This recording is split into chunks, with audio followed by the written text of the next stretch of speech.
Sanibonani wey'ngane zakwethu, ake nginibelele phinde futhi nginamukele kuyona i-channel ehamba phambili i-Radio Inkezi. Lami igama ngumfeza ngiduthu ngakhomalo bathi ila sibona amagomede. Ngana kwethu uma mhlawumbe usemusha kuleli khasi, ngizophinde ngicela nje ukuthi uyasubscribe, ungakhohlwa ukukhomenta nokulekha nokushare kuyikhona okukhulu kunakho konke. Wey'ngane zakwethu, kusolakala ukuthi-ke bebehlele ukuthwala ngomndeni wabo wonke abazukulu abakhonja ngokubulala unina kakhulu esigamekeni esenzeke eMlaba Village eHammersdale eThekwini ngesonto eledlule. Lokhu-ke kuvezwe indodana kaMufi umnumzane Bheki Nyoka othe-ke basola ukuthi laba bebedlala inyanga ethize ebibathembisa ingcebo noma bejoyina izinhlangano ezihambisana nemisebenzi kaSathane, njengoba kukhona izincwadi abangayiqondi kahle abazithola endlini abekade besebenzisa belala kuyona.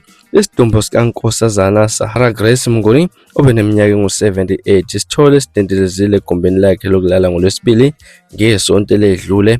Lesi sigameko kusola umzukulu oneminyaka engu-16 wakhe ofunda ugrade 12 phezulu hhayi nomzukulwana oneminyaka u-12 ofunda ugrade 7 esinenzuzo primary. Kusola ukuthi-ke bambulala ngokumcindezela ubuso ngendwangu emathisena ngotinasi ebusweni ngomsombuluko. Ebusuku ngoLwesibili bathola izincwadi bezinyekeza ezicabheni. Uma bavula kubhelwa kubhalwe amagama abangawaqondi nje, kodwa kukhona washo ukuthi kubula kuwona. Bayoke bathuthumela ukuthi ngempela lezi zingane bezihloseni, kodwa abakusolayo ukuthi kukhona ezisebenzisana nabo ukuthi-ke zijuqa amalungu emndeni obusathane lobu. Okunye abakubonayo nje ukuthi lezi zingane bezihlela ukuthwala ngenxa yokuthi-ke bezinezibalo zabantu abafuna ukubabulala abangamalungu omndeni wabo.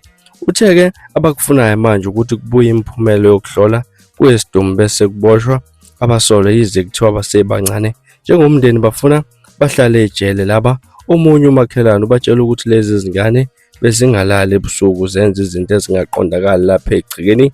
Okunye ubaba wazi washona ngokudutshulwa. Bayasho umakhelwane ukuthi lona omdala ubehlale la kwashonela khona uyise, afike isikhathi eside bengazi ukuthi-ke wenzani. Nesola ukuthi-ke kungenzeka wayeseqalele imikhuba yakhe nokungenzeka ubaba unesandla ekudluleni kwakhe. Ngale ndlela uveze ukuthi konke lokhu abakutholile bazokugcina, kodwa-ke uyakubheka ukuthi ubani akade asebenzisana nabo abenzi bobubi. Bathe abazifuni lezi zingane ukuba-ke zibuye ekhaya ezigile lo mkhobo. UNyoka uke wadalula ukuthi lona umdala ufike ngoLwesihlanu emva kokudedelwa amaphoyisa, watshela ababekhona egcekeni ukuthi-ke sekufika amabhoza. Kuthiwa-ke uqhathazwe i-BMW, wathi akekho uzohlala kulo muzi uzobhomba ngebhomu, kusho uNyoka. Ugcizelela ukuthi-ke bakhathazekile njengoba lokuthi kukhona abasebenzisana naye kubona. Uthe bezwa ngandlebenye ukuthi kukhona uthisha wesikole amfaka ekhwapheni, kodwa-ke ubese eyazi imikhuba yakhe.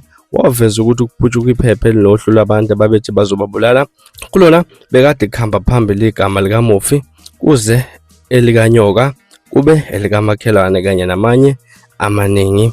Akukaziwa ukuthi uzongcwatshwa nini uMufi, njengoba-ke kusalinda imiphumela yokuhlola kwesidumbu. Uthe nodokota alisavuselelilwe emaphoyiseni lokufa komuntu. Uthe-ke bathemba ukuthi-ke lizoshintsha lize kibe elokubulala uma sekubuye imiphumela. Ngane zakwethu, izona indaba esinilethela zona ezibuhlungu okuyizona ezihamba phambili namhlanje. Ngakuthini mhlawumbe wona ukwakho ukuphala lo daba? Hlala comment section ke ngizwe lwakho vo ngalolu daba. From mina sponsor ngiphuma nje nami, kodwa ngiyathembisa unyabuye ufune ezinye ezilandelayo kwi-video elandelayo. Kwakho ukusubscribe, nisiphathe kahle, nibe nosuku olumnandi. Ngithanda khona.